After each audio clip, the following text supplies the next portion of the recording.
Bonjour à toutes et à tous et bienvenue sur ma chaîne Anonymous Pacifiste, le chemin vers la vérité. Jean Lassalle balance une bombe sur Sud Radio.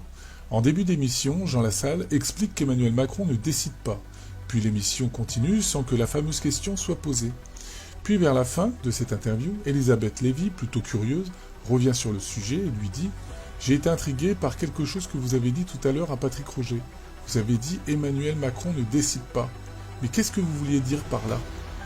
Jean Lassalle lui dit « Eh bien, c'est Rothschild qui a décidé. C'est Rothschild qui a décidé de son élection, avec M. Arnaud, avec M. Niel, son gendre, qui était en prison il y a 14 ans de ça, pour des faits très graves, et qui ont choisi effectivement de le pousser, de le porter au pouvoir. » Bon, personnellement, je sais tout ça. D'ailleurs, le grand public n'est peut-être pas au courant, mais pas les chercheurs de vérité qui savent que Macron était associé pour les Rothschild juste avant son mandat de ministre de l'économie. Et pour ceux qui l'ignorent, Macron a également travaillé pour la grande firme Pfizer. Eh oui, comme c'est bizarre. Vous avez dit bizarre ? Voilà. Comme vous Oui, le j'ai voyez, été, le j'ai été journaliste intrigué Patrick par Roger quelque se chose que sent vous très, avez très mal dit face tout à toutes l'heure ces révélations. à D'ailleurs, Patrick il se Roger. frotte Vous même avez le dit front. Emmanuel Son Macron ne but est décide maintenant pas. de changer de sujet, C'est-à-dire, d'essayer de noyer le quand poisson. Patrick vous a Je vais quand demandé même s'il vous était épargner tous intervenu ces auprès de journalistes qui vont TF1, vous essayer avez de dit « Ah non, non, lui, il est même pas car, capable de effectivement, décider. ils sont bien » Et obligés de qu'est-ce le que faire vous voulez puisqu'ils dire peuvent par là? perdre leur job Que c'est en Rothschild qui laissant décide pour Emmanuel Macron? C'est Rothschild qui a décidé de son élection avec M. Arnaud, M. Niel, son gendre, qui était en prison il y a 14 ans pour des faits très graves et qui ont choisi effectivement de le porter au pouvoir, de la même manière que Bolloré, qui devrait être aujourd'hui devant la Cour des droits de l'homme à La Haye. Comme vous le voyez, le journaliste Patrick Roger se sent très très mal face à toutes ces révélations. D'ailleurs, il se frotte même le front. Son but est maintenant de changer de sujet ou d'essayer de noyer le poisson. Je vais quand même vous épargner tous ces journalistes qui vont essayer de le descendre.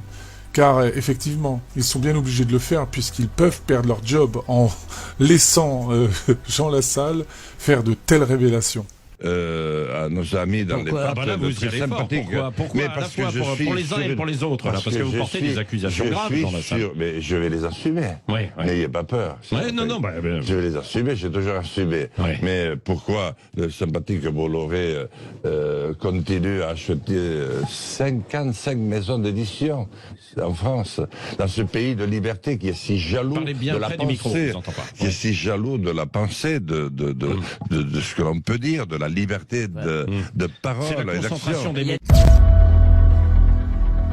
Pour finir avec cette capsule, j'aimerais beaucoup mettre à l'honneur une personne qui m'a bluffé par son travail et qui m'a donné envie de relayer ses vidéos, puis finalement de devenir également un soldat numérique. Malheureusement, il a tout arrêté, après avoir eu des gros ennuis de justice suite à une enquête des plus compliquées sur la secte sexuelle NXIVM, dont l'actrice canadienne Alison Mack incarnait la meilleure amie de Clark Kent dans la série Smallville.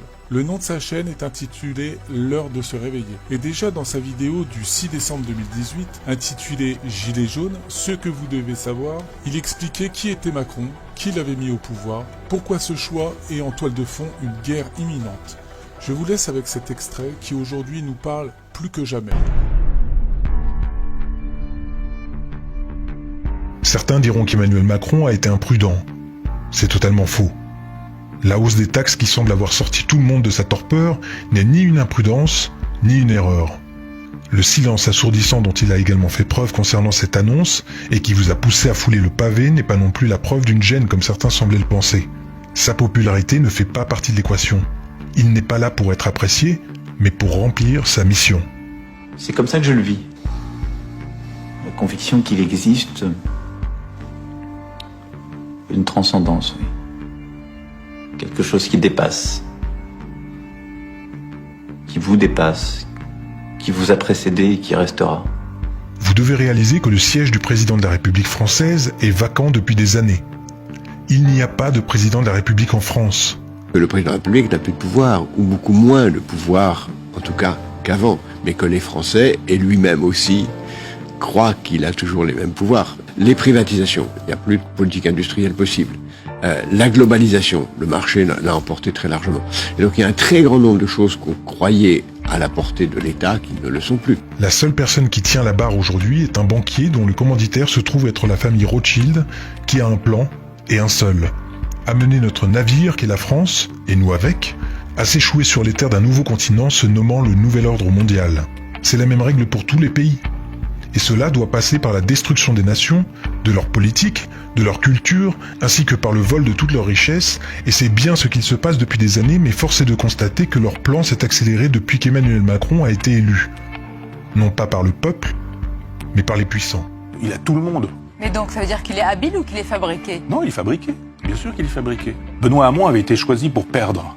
C'est intéressant cette idée, choisie pour perdre. Les gens ont oublié qu'il y a eu un bourrage d'urne au Parti Socialiste. Ça n'a posé aucun problème. J'ai eu le privilège dans ma vie d'être en situation de mettre le pied à l'étrier à pas mal de jeunes. Je crois qu'Emmanuel Macron a tout à fait le talent pour être un présidentiable un jour. Un bourrage d'urne, pourquoi fait-on un bourrage d'urne au Parti Socialiste? C'est quand même étonnant ça. Non, il y a eu un bourrage d'urne, on a expliqué en 24 heures qu'on avait mal compté, qu'il a fallu recompter, etc. Mon œil, quand on bourre les urnes, c'est parce qu'on veut pousser un candidat. Pourquoi est-ce qu'on pousse un candidat? En faisant de telle sorte qu'il puisse descendre tellement bas que ça ouvre la route à Macron, dont on découvre aujourd'hui... Ils nous écoutent un peu ce soir et se disent « Oh là là, Michel Onfray, il est un peu complotiste. » Je vous donne des faits. Lorsque vous entendez dire qu'il travaillait avant pour la banque Rothschild, ça n'est pas une information anecdotique que l'on peut placer sur son CV. Si Macron est au pouvoir aujourd'hui, considérez que toutes ses décisions sont la parole de ses maîtres. Sa mission n'a rien de politique, elle est idéologique. Il n'est pas là pour nous trouver des solutions puisqu'il a déjà une mission. Et si vous pensez que le dialogue est encore possible avec son gouvernement, vous manquez, volontairement ou non, de clairvoyance. Ce n'est pourtant pas faute de nous avoir prévenus.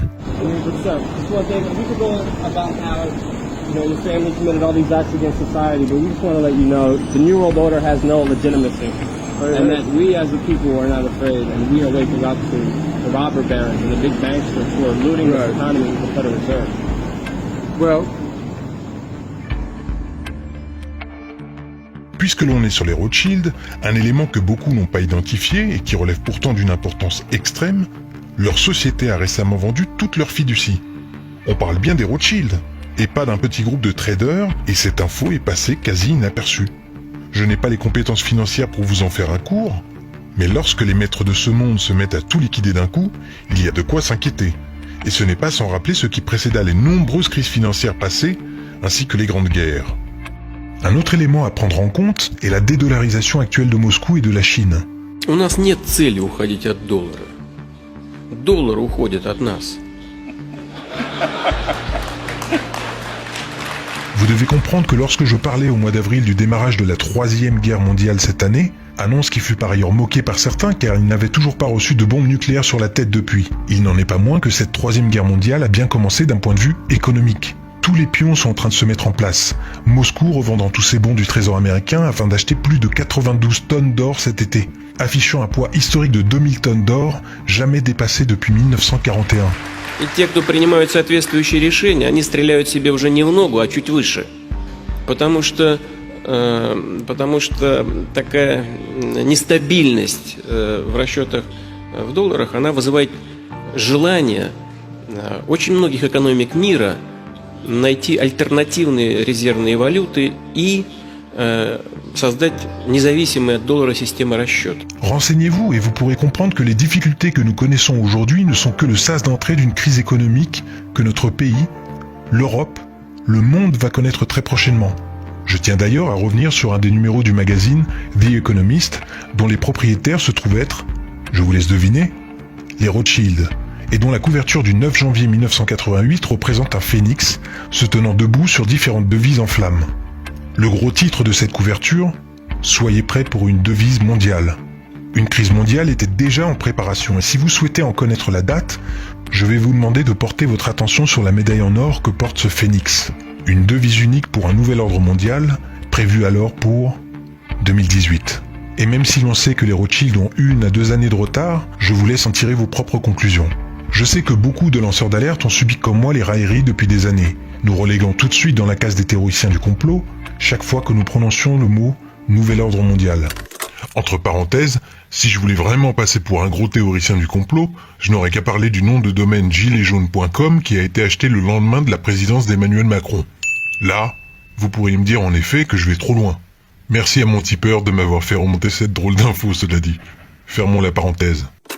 Et nous voici pourtant aujourd'hui face au piège de cet ordre, qui a été conçu il y a des années pendant que nous étions trop occupés à consommer.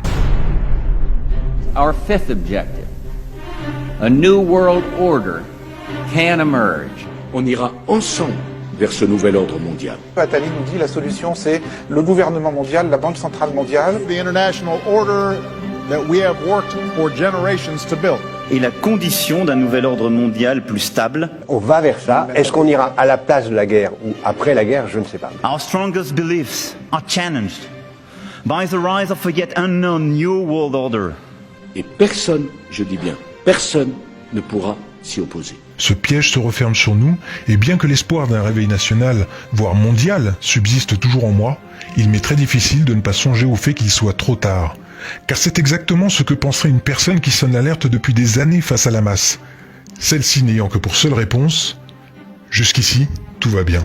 Lorsque j'ai appris l'annonce de cette hausse de taxe du gasoil, j'étais convaincu qu'il s'agissait là d'une décision politique. Comme beaucoup de décisions insensées dont nos élus ont déjà su nous gratifier. Mais dès que j'ai vu les premiers instigateurs du mouvement des Gilets jaunes, envers qui je n'ai aucune animosité, se voir ouvrir les portes de tous les plateaux de télé, c'est à ce moment précis que je me suis dit qu'il s'agissait là de quelque chose de plus important. Je me vois encore parler avec ma femme. Mes questions n'étaient pas « vont-ils être entendus ?» Je ne me suis pas non plus dit « c'est génial qu'ils aient réussi à se retrouver face aux Français ». Les questions qui me sont venues en tête sont « comment se fait-il qu'un mouvement citoyen puisse se retrouver devant les caméras des masses médias ? Pourquoi toutes les chaînes télé relaient ce mouvement lorsqu'on a eu la preuve durant des années de leur faculté à étouffer toutes les affaires gênantes pour le pouvoir en place ? En quoi son métier de banquier d'affaires peut aider Macron à être efficace en politique ? On est amené aussi beaucoup, et ça c'est, j'allais dire heureusement ou malheureusement, utile en politique, à communiquer, c'est-à-dire à raconter une histoire. S'ils veulent un responsable, il est devant vous, qu'ils viennent le chercher. Donc on y apprend d'une certaine façon aussi des techniques de... pas de manipulation de l'opinion, mais de... un petit peu. Voilà, c'est tout pour aujourd'hui. Si vous souhaitez voir ce documentaire entièrement, le lien sera en dessous de ma vidéo. Il ne me reste plus qu'à vous souhaiter une bonne soirée, prenez soin de vous, et à très bientôt. Anonymous Pacifist.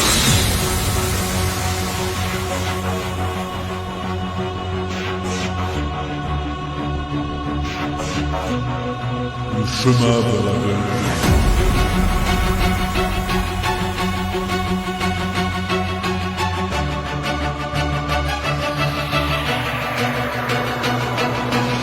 Reason is the fundament of our lives.